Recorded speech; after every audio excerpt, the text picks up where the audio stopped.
তোমরা কারা কারা বাটা খেতে পছন্দ করো বলো তো?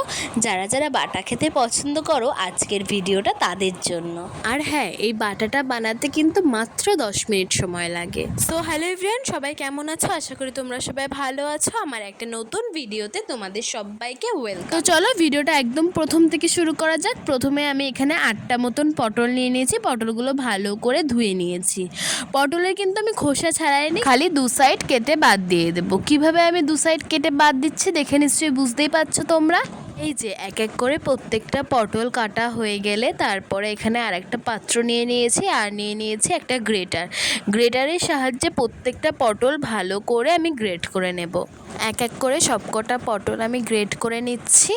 তোমরা চাইলে পটলগুলো কিন্তু ছোট ছোট করে কেটে সিদ্ধও করে নিতে পারো, কিন্তু এভাবে করলে সময়টাও কম লাগবে আর খেতেও কিন্তু খুব ভালো লাগবে।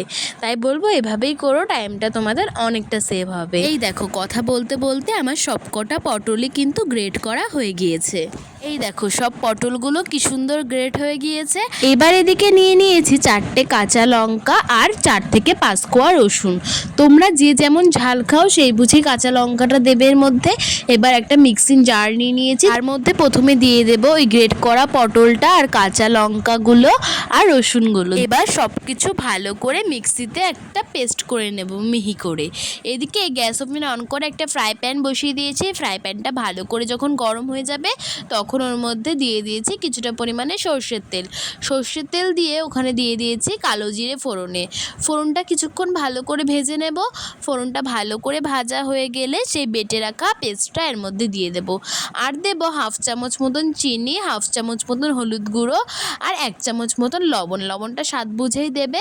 এবার ভালো করে নাড়াচাড়া করে এটা শুকিয়ে যাওয়া পর্যন্ত অপেক্ষা করব। ওই মিডিয়াম টু হাই ফ্লেমে 3 থেকে 4 মিনিট ভালো করে নাড়াচাড়া করলে দেখবে এটার থেকে কিন্তু জলটা পুরো শুকিয়ে আসবে। যখন দেখবে ভালো করে এটার থেকে জলটা টেনে এসেছে তখন এটাকে ভালো করে হাই ফ্লেমে কিছুক্ষণ ওই ধরো 2 থেকে 3 মিনিট নাড়াচাড়া করলেই দেখবে একদম ফ্রাই প্যান থেকে পুরো বাটনাটা উঠে আসছে। ভালো করে লক্ষ্য করে দেখো, দেখলেই বুঝতে পারবে তোমরা। যখন পুরো বাটনাটা একদম শুকনো হয়ে আসবে তখন গ্যাস ওভেন অফ করে নামিয়ে নিলেই রেডি আজকের পটল বাটা।